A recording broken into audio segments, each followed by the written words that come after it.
তারপরে হঠাৎ করে সে আমাকে একটা জায়গায় নিয়ে যায়, আমি জায়গাটা চিনি না।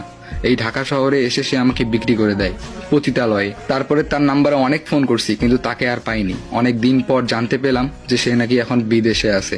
আর আমি যেভাবে হোক না কেন ওই পতিতালয় থেকে পালিয়ে আসছি। তারপর আর বাসাতেও যাইনি, কারোর সঙ্গে কোনো যোগাযোগও করিনি।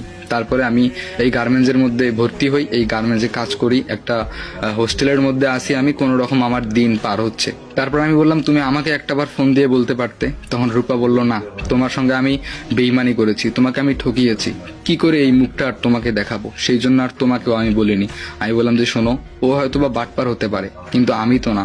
আমি তো 1 বছর তোমাকে নিঃসন্দেহে ভালোবেসেছি, তোমার ফোনের পাসওয়ার্ডটাও আমি জানতে চাইনি, তাহলে তুমি আমাকে একটাবার কেন বলনি?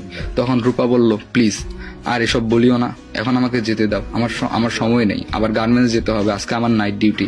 আমি বললাম যে শোনো, তুমি এগুলো সব ছেড়ে দাও, তুমি আমার সঙ্গে চলো। তখন রূপা বলল, না, আমি পারবো না, কারণ আমি তোমাকে ঠকিয়েছি, আর আমি কষ্ট দিতে চাই না। আমি বললাম যে প্লিজ, আমি তোমাকে অনেক ভালোবাসি, দেখো তোমার জন্য আজ পর্যন্ত আমি চাকরি বাকরি সবকিছু ছেড়ে দিয়ে এই ঢাকা শহরে ঘুরে বেড়াচ্ছি। আমার বিশ্বাস ছিল যে আমি তোমাকে একদিন না একদিন পেয়ে যাব। তখন রূপা বলল, প্লিজ এগুলো আর মনে করিয়ে দিও না। আমি বললাম যে শোনো, তুমি আমার সঙ্গে চলো। রূপা কিছুতেই রাজি নয়, কিন্তু আমি রূপাকে অনেক জোর করে বাসায় নিয়ে আসছি। বাসাতেও মেনে নেয়নি, কি আর করার, প্রিয় মানুষটাকে তো পেয়ে গেছি, আর হারাতে দিব না। তারপরে একটা মসজিদের মধ্যে গিয়ে আমরা দুজন বিয়ে করি। বিয়ে করার পরে আমাদের ছোট্ট একটা সংসার হয়। যাই হোক, যতই কষ্ট যাক না কেন, প্রিয় মানুষটাকে তো আবার পেলাম।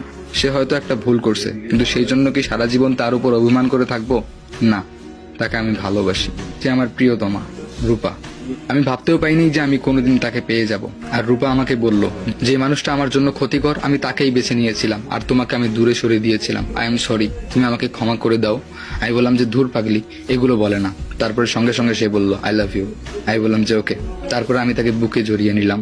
সো গাইস, বলুন গল্পটি কেমন লাগলো? আশা করি অনেক ভালো লাগছে। প্লিজ গাইস, তাড়াতাড়ি আমার পেজের মধ্যে 10K